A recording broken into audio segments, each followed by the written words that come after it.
Vamos entonces en esta mañana, a disponer nuestro corazón, a estar muy atentos.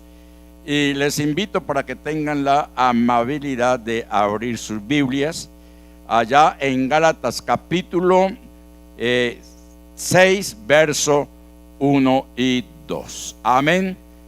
Fue el texto inicial. Amén.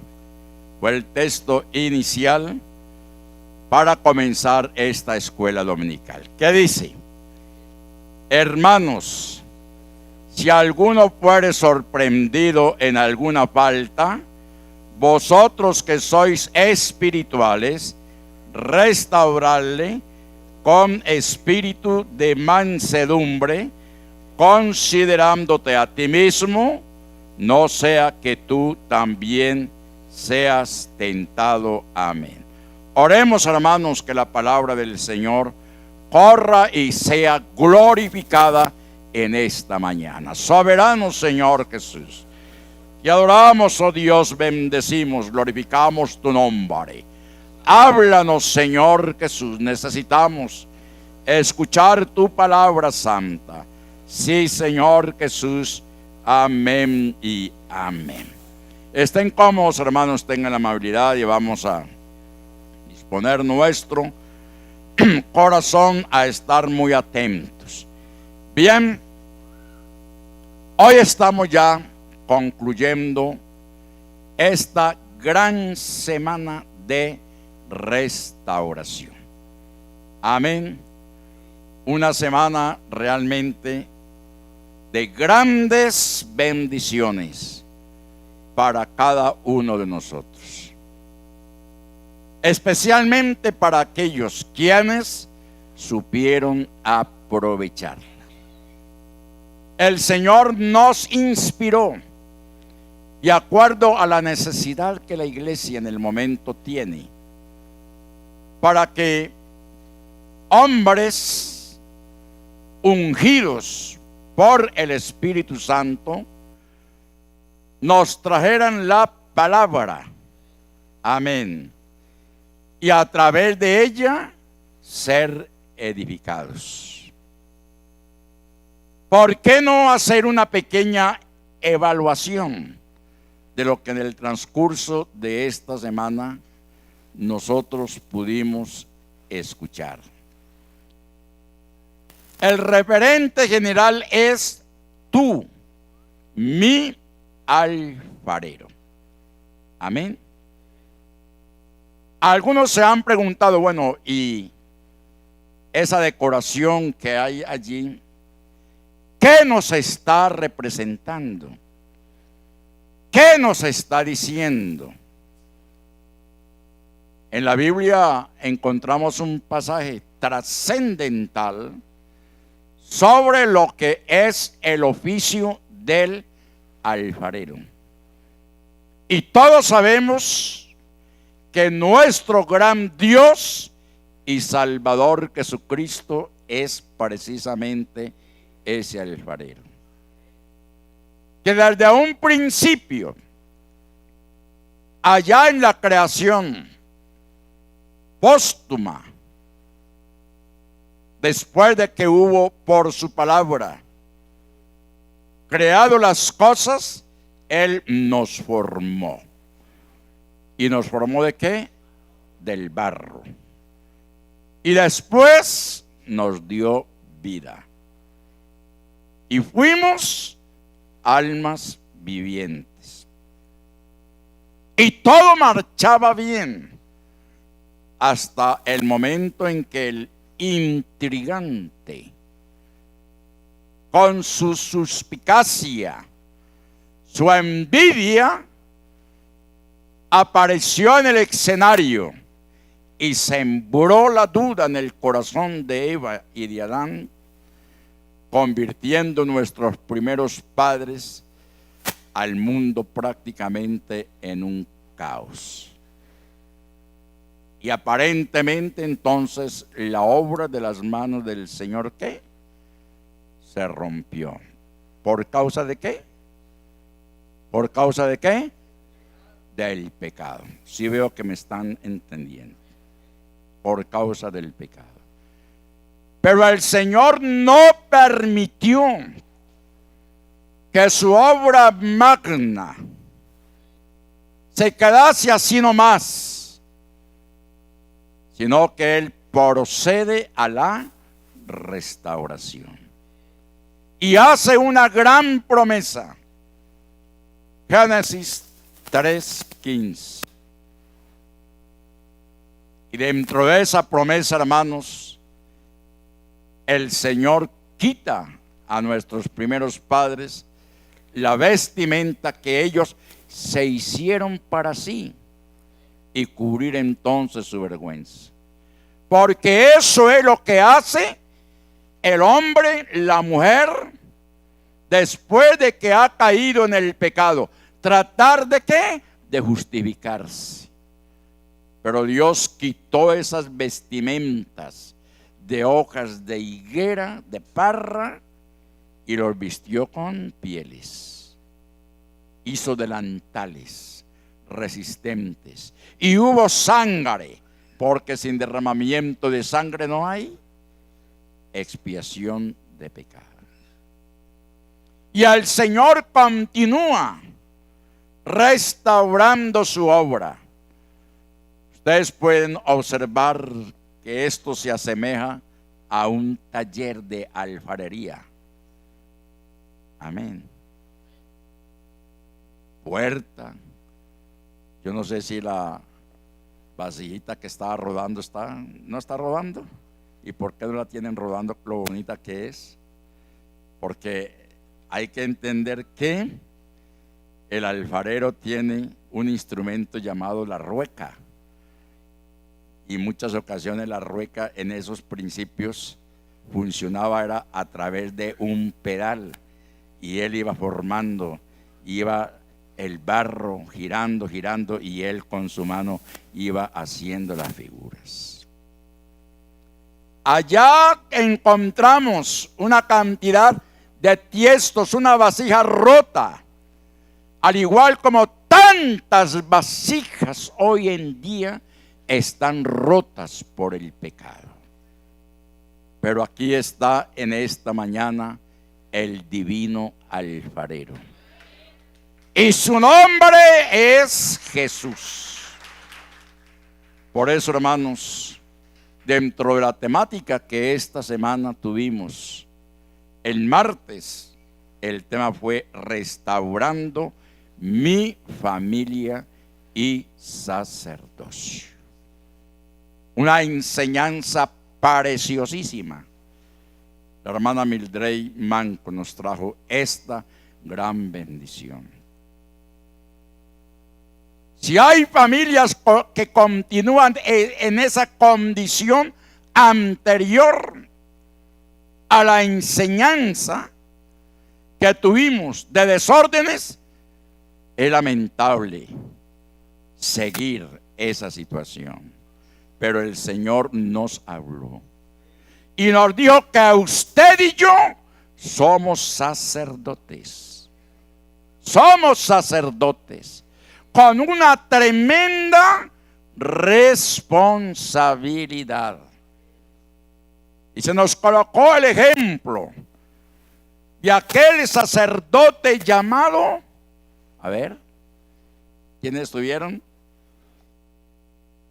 Elí. Elí siempre ha sido un reverente de un sacerdocio pesado. ¿Por qué? En el aspecto espiritual ya estaba cansado, estaba viejo. En el aspecto físico estaba obeso y como si fuera poco, creo que hasta ciego. Y los hijos haciendo y deshaciendo en el templo. Lo que igualmente puede suceder en tantos hogares. Se nos ha olvidado que somos sacerdocio santo. Que somos pueblo escogido. Que somos linaje de Dios. y que hay una tremenda responsabilidad, y es la de llevar nuestros hijos al reino de los cielos. Entonces, esa temática, a manera de resumen, en esta mañana, acojámonos a ella y hagamos de nuestros hogares, hagamos de nuestra familia, hermanos, lo que debe ser: santuario del Dios Altísimo, donde su nombre santo se adore y se glorifique en espíritu y en verdad. El segundo tema, el miércoles, ¿cuál fue?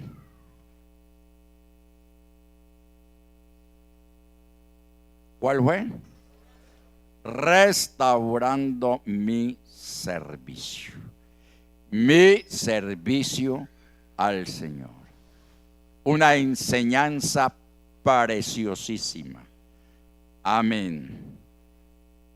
Hermanos, digna de ser recibida por toda la iglesia, la cual fue convocada, porque todos de una manera u de otra somos servidores del Señor. Y gracias al Señor por la asistencia que hubo, mayormente los ministerios. Amén. Pero la convocatoria fue para todos. Y recordemos en esta mañana que debemos ser servidores del Señor proactivos. Amén. No hacer las cosas que nos dijeron en el momento que había que hacer, sino ¿qué más hay que hacer? ¿Qué más hay que hacer? Porque de eso es que se trata el restaurar el servicio al Señor. El jueves, ¿cuál fue el tema del jueves? ¿Cuál fue? Restaurando el altar. Restaurando el altar. Y en esta mañana, hermanos, hay un fuego encendido por el Señor, avivado en cada una de nuestras vidas, y es el poder y la unción del Espíritu Santo. Amén. Y que no se apague el fuego, dice por ahí un coro, que arda continuamente en nuestros corazones, que los que nos rodean allí en el hogar, ellos puedan ver la gloria de Dios en nuestras vidas. Amén. Y dar testimonio, máxime en estos momentos. Ustedes saben muy bien cómo el adversario tiene toda su artillería apuntada contra la niñez. La violencia intrafamiliar, el abuso hacia los niños, el maltrato. Pero cuando el altar se restaura a través de la oración, del ayuno, de la consagración, del testimonio, hermanos, la gloria del Señor se tiene que manifestar.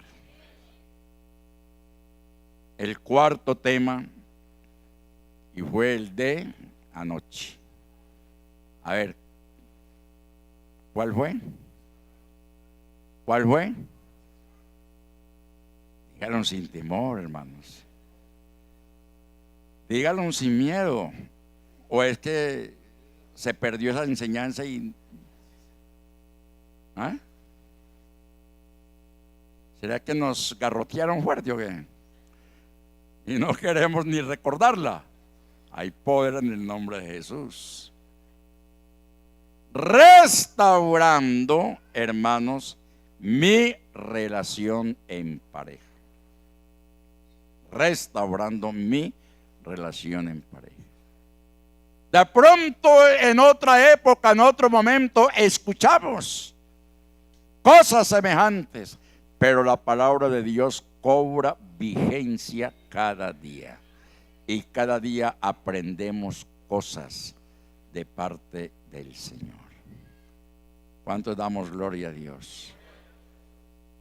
Es lamentable que hermanos que pudieron asistir, teniendo la forma de hacerlo, no se hicieron presentes.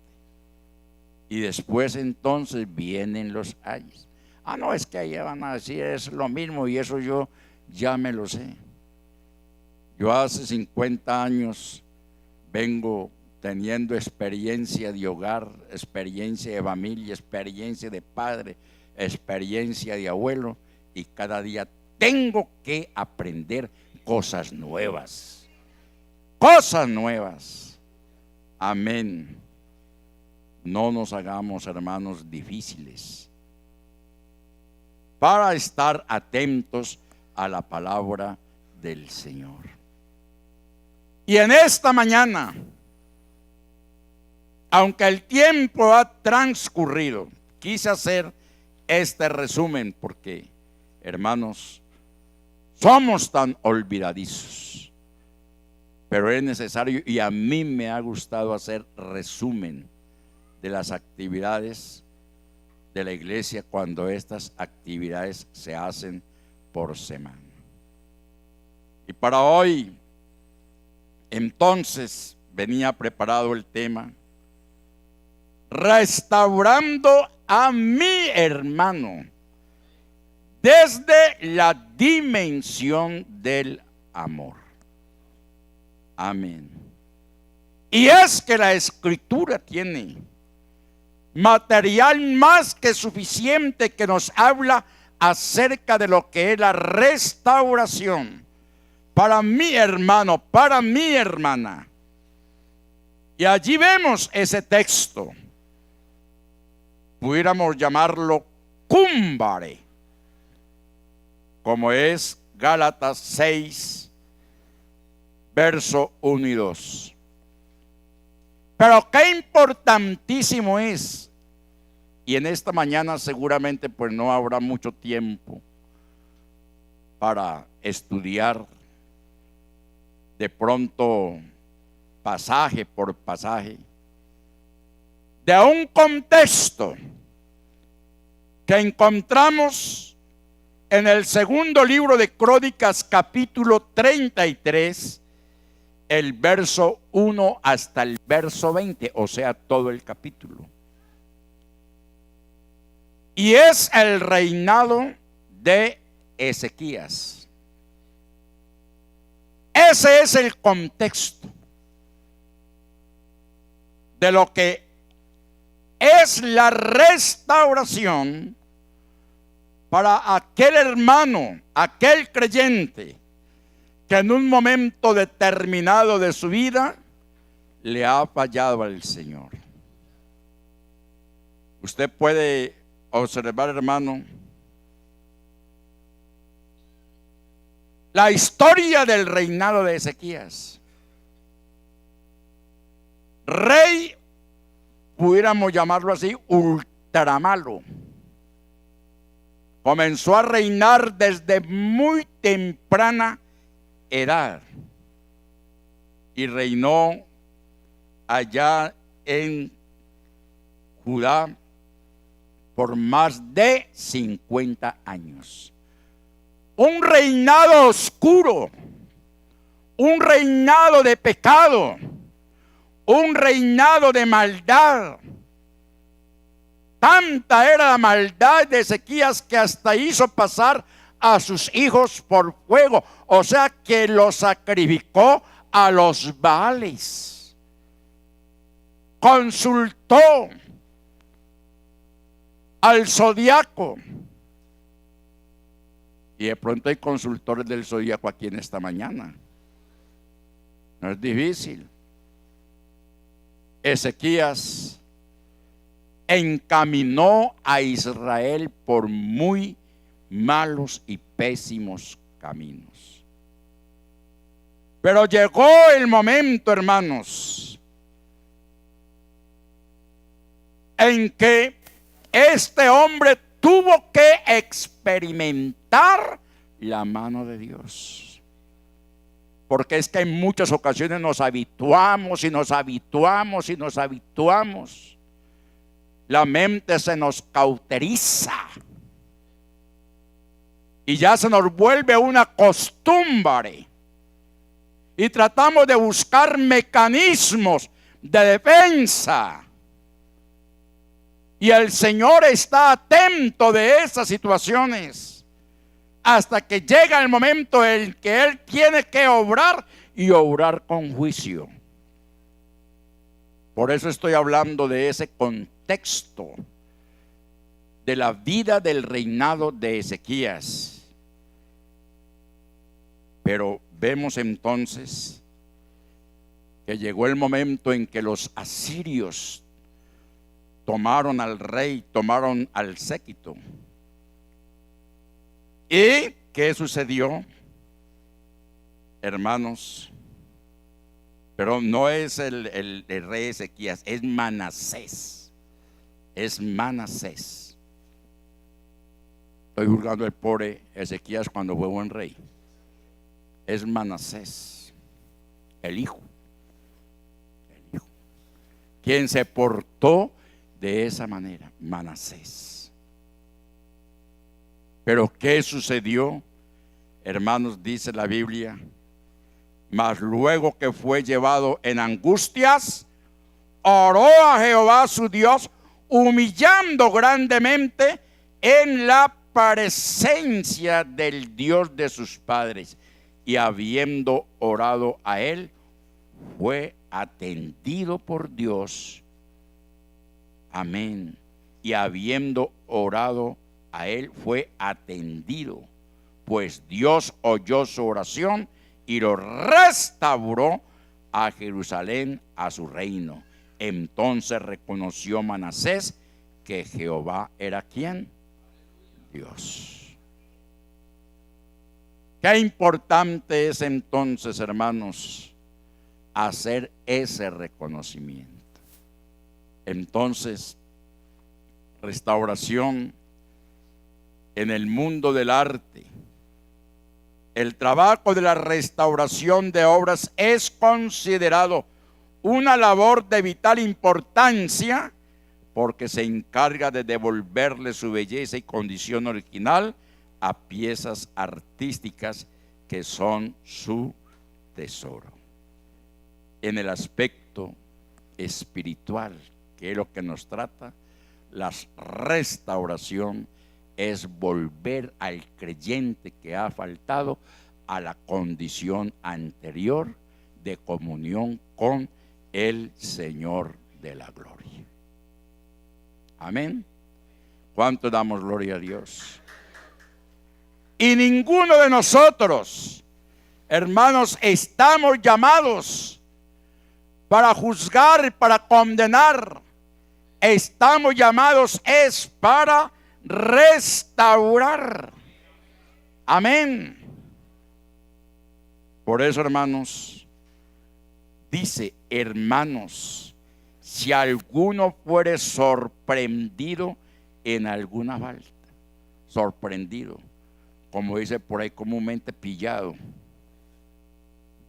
Lo sorprendieron porque así está haciendo algo. Cuando uno pensó, le abrieron la puerta y lo agarraron ahí con las manos entre la masa. Si fuera sorprendido. ¿Sorprendido en qué? De sorpresa. Fue una sorpresa. Y dice: vosotros que sois espirituales.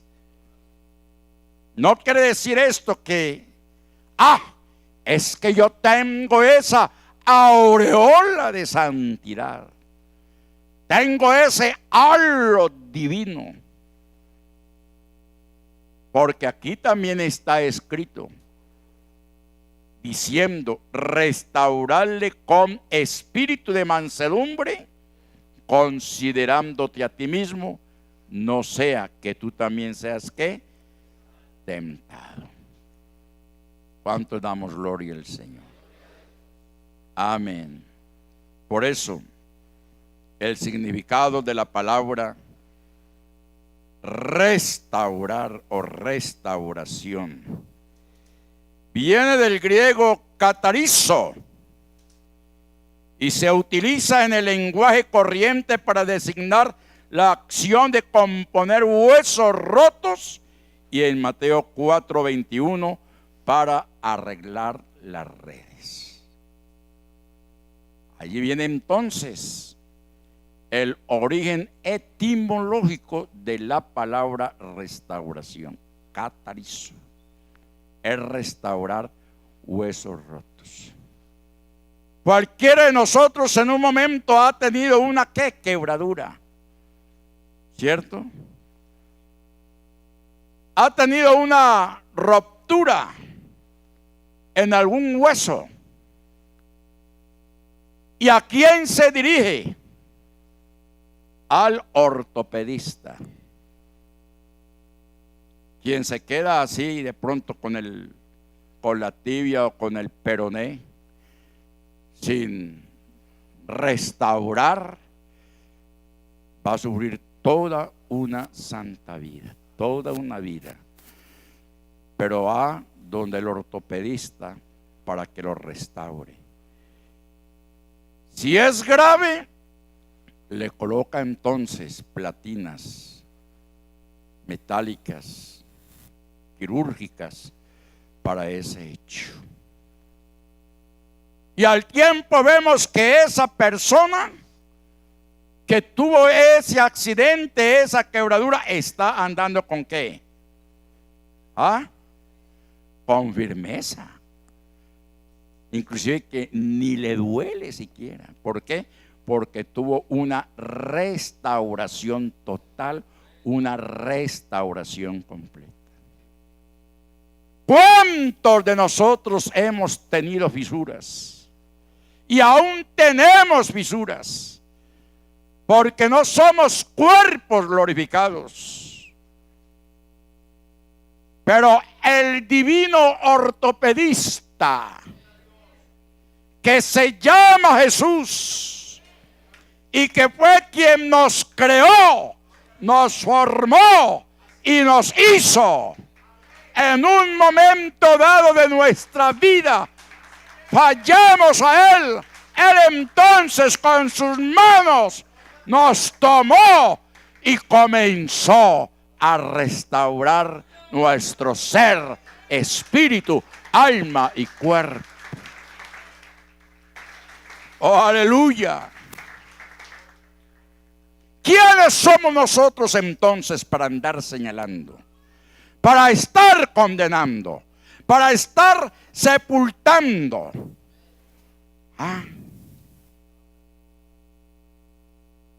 Para coger nuestro pie y colocarlo en la cabeza de aquel que ha caído en una desgracia y hundirlo más y más. Levante la mano en esta mañana aquel que en su vida no le haya fallado al Señor después de haber sido bautizado en su nombre santo. Está siendo usted muy duro, pastor. Es que yo no he fornicado, es que yo no he matado. Es que no solamente fornicar o matar es pecado. El solo hecho de hablar con murmuración, el solo hecho de difamar al hermano o a la hermana, o de inventar chismes, eso equivale a darle muerte a ese hermano. Porque así lo dice la Escritura. Entonces en esta mañana,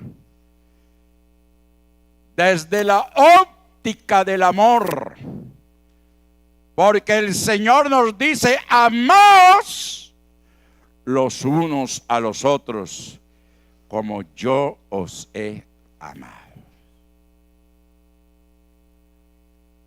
En Mateo 4:21, restauración también equivale a remendar las redes.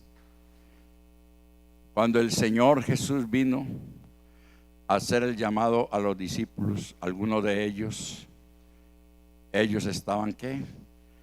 Remendando redes, porque las redes estaban rotas.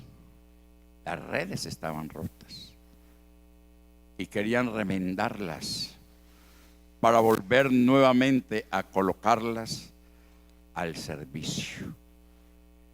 Por eso en esta mañana, hermanos, tenemos al divino alfarero. Tenemos al divino ortopedista. Tenemos al divino cirujano. Su nombre es Jesús, quien restaura todo en nuestras vidas. Así que restaurar a una persona, a un hermano, significa llevarlo al verdadero arrepentimiento. Si es que éste se deja llevar al arrepentimiento, porque es que esa es otra cosa. Eso es otro. ¿De qué sirve usted orar y ayunar, aconsejar, hacerle terapias a un creyente en esa condición de caído? Y él decía, hermano, gloria a Dios, bendito, yo le agradezco mucho. Y usted y yo, y quizás allí con las rodillas pegadas al piso, y él bien tranquilo, bien fresco, en la misma condición. ¿Ah? Ahí sí es como decía el difunto hermano Abelardo Galvez, que lo muerda un pollo. Que lo muerda un pollo. Pone a los demás a orar y él no hace nada por él. ¿Ah?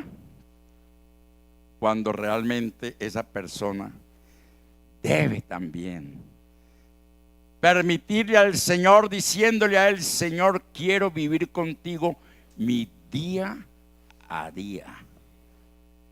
Que cuando la tentación toque a mi puerta, seas tú, Señor, quien procedas a abrirla para que la tentación y tú se encuentren. Y yo sé que la victoria es tuya, mas no mía, porque yo estoy viviendo mi día a día contigo. Amén. Por eso, restaurar a un creyente significa llevarlo al verdadero arrepentimiento y a una total entrega a Jesucristo y a sus enseñanzas, para que su vida y comunión con el Señor y su iglesia vuelva a ¿qué? A la normalidad. Allá en pantalla vemos entonces 1 Corintios capítulo 10 verso 2. A ver qué nos dice. Amén. A ver los que manejan. Así que el que piensa estar firme, mire que no caiga. El que piensa que está firme, mire y no caiga. Pablo amonesta a los hermanos espirituales a que restauren a cualquiera de ellos que haya sido derrotado por el pecado, haciéndolo con espíritu de humildad y mansedumbre, tal como el mismo Señor Jesucristo nos lo enseña. Amén. ¿Por qué no se detiene el reloj? Y ahí tenemos, este es un tema bastante álgido y largo, hermanos, pero en esta mañana hubiera querido haberlo evacuado, pero es difícil. pero sí todos nosotros conocemos un ejemplo de los tantos que hay. Y es el caso de Pedro. Amén. Es el caso de Pedro. El Señor se la tenía guardadita. El Señor se la tenía guardada. Allá el Señor, en el momento en que estaba siendo enjuiciado en el patio de la casa del sumo sacerdote, ahí estaba Pedro. Y el Señor le dijo: Pedro, antes que el gallo cante, tú me habéis negado ¿qué? ¿Y usted cree que eso no es un pecado muy grave? ¿Ah? Lo que llama ¿qué? La falta de lealtad. Porque es que cuando la lealtad se pierde, la confianza también se pierde. Créalo, hermano, ya uno no tiene confianza. Ya es muy difícil. Y por eso el Señor tuvo que confrontar a Pedro. Lo confrontó. Por 3 veces lo negó. Y por 3 veces el Señor Jesucristo le preguntó que si lo amaba. Amén. Y Pedro fue restaurado, porque él lloró amargamente. Y ese llanto fue un llanto de dolor, fue un llanto de amargura. Y ahí, hermanos amados, en esta noche, en esta mañana, hermanos, vosotros que sois espirituales, debemos restaurar con espíritu de ¿qué? De mansedumbre. Amén. Quiero decirles ya, terminando, y seguramente que esta enseñanza la veremos en otra oportunidad. Los espirituales, los que están viviendo por el Espíritu,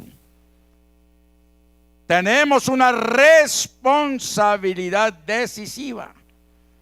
Estamos llamados a ayudar a tal persona a reparar el daño. ¿Lo creen? A reparar el daño. Porque es que cuando se hace daño, o cuando un miembro hace daño, hermanos, todo el cuerpo se duele. Y eso es lo que muchos no han entendido. Están frescos, están tranquilos. Y por eso es que como todo el cuerpo se duele, entonces ¿qué pasa? Que hay que protesta de los demás miembros del cuerpo. Hay protesta. Ay, entonces es que no me tienen amor, entonces es que no me tienen consideración, y que entonces ¿dónde queda la misericordia? Es que los demás miembros del cuerpo están dolidos por la falta que cualquiera de nosotros hayamos cometido.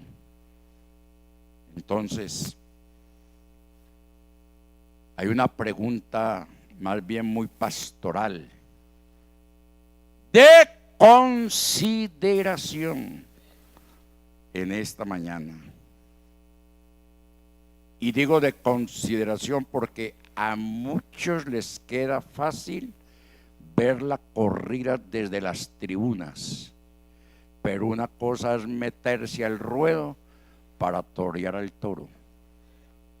Eso es muy diferente. Y entonces al pastor todas les caen. Y por eso hay una pregunta: ¿será acaso que los espirituales que tenemos en la iglesia con esa aureola ya de santidad son aquellos que critican y murmuran contra el pastor? ¿Ah? Tratándolo de alcahuete o tolerante, expresando frases descomedidas contra él, porque no disciplina, suspende o publica inmediatamente a un creyente que se ha debilitado y ha cometido una falta. Mejor dicho, ponen al pobre pastor en la picota pública, al escarnio.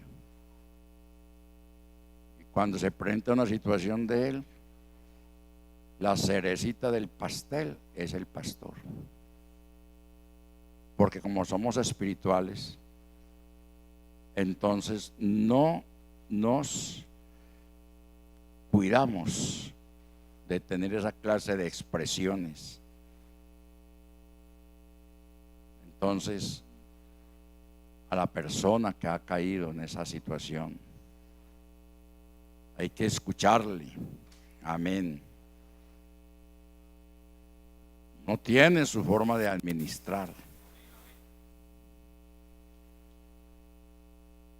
De pronto hay compañeros cuyo proceder es guillotina.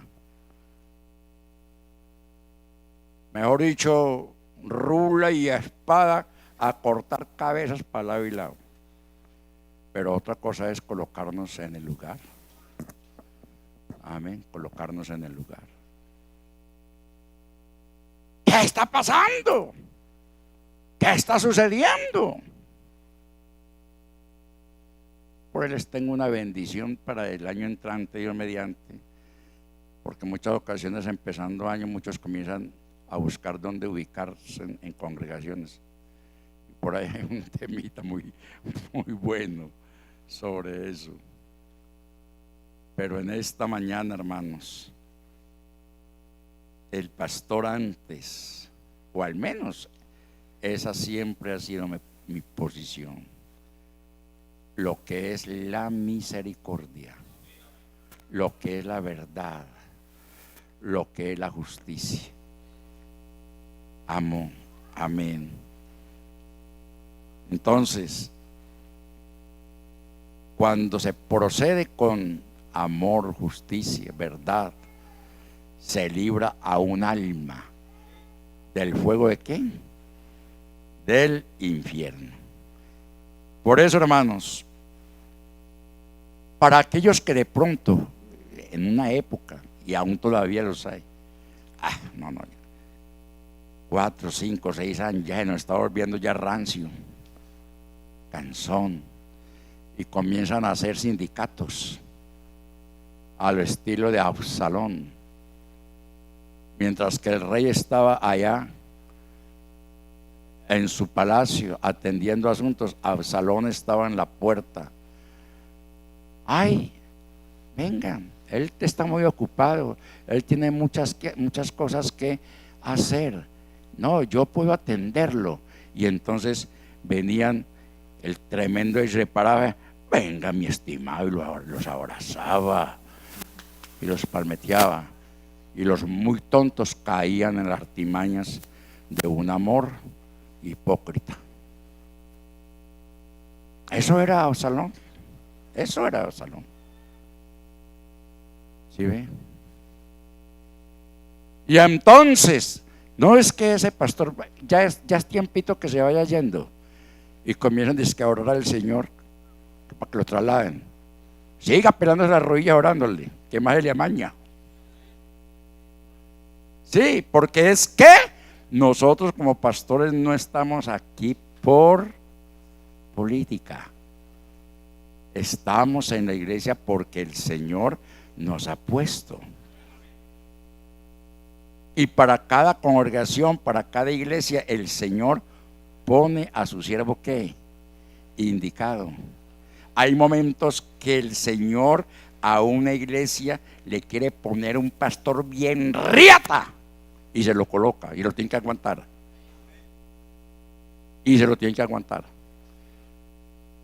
Y cuando el pastor ese es bien, ay sí, mejor dicho, que chapalean.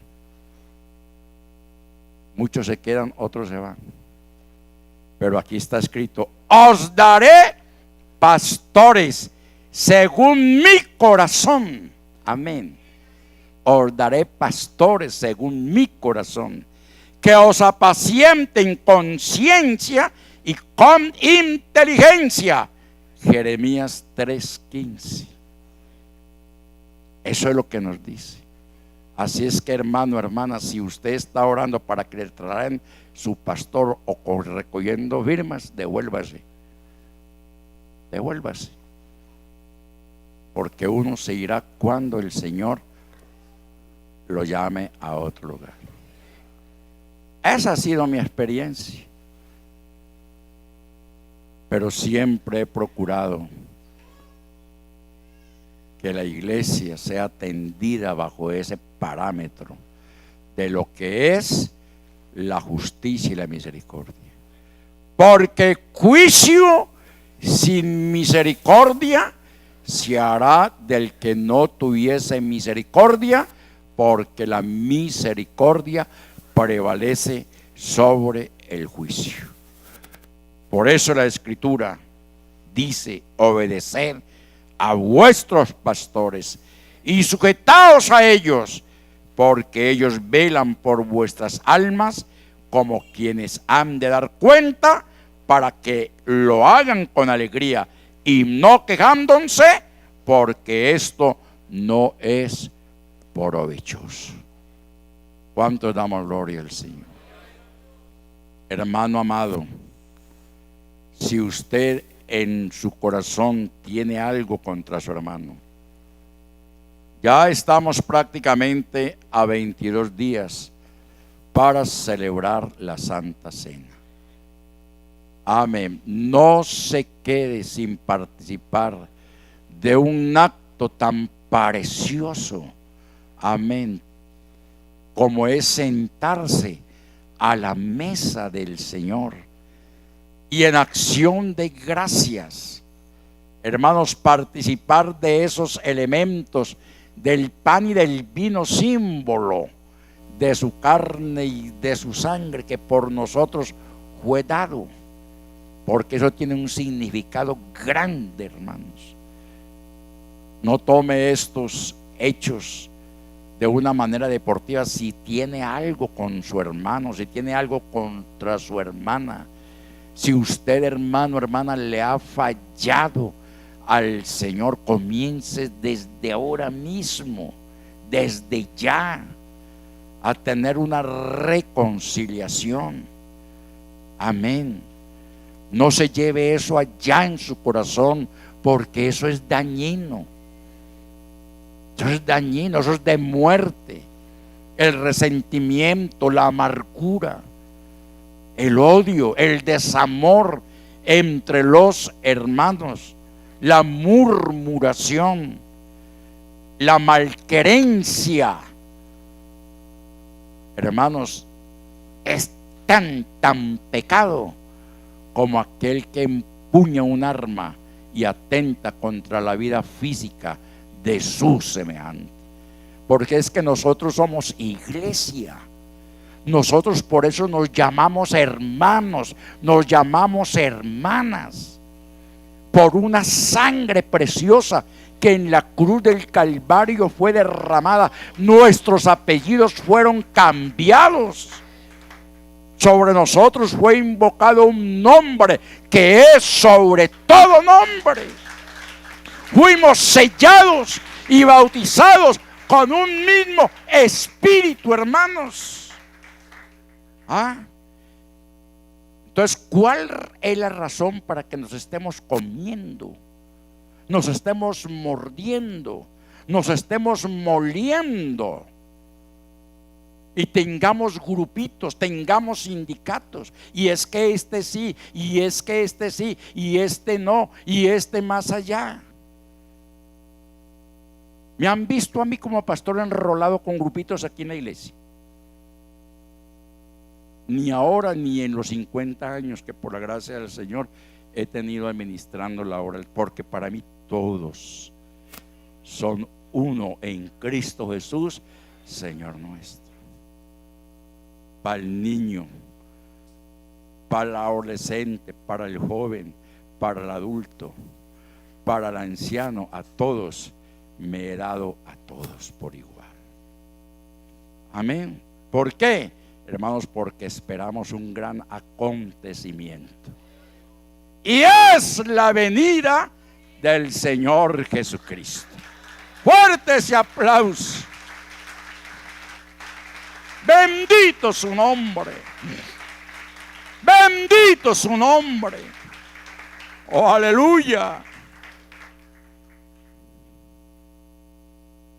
¿Por qué le va a poner usted palos en la rueda de alguien que está en ese proceso de restauración?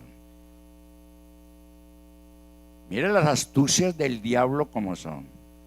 Y está a punto ya de darse en las cosas cuando vemos que le apareció por ahí otra cosa.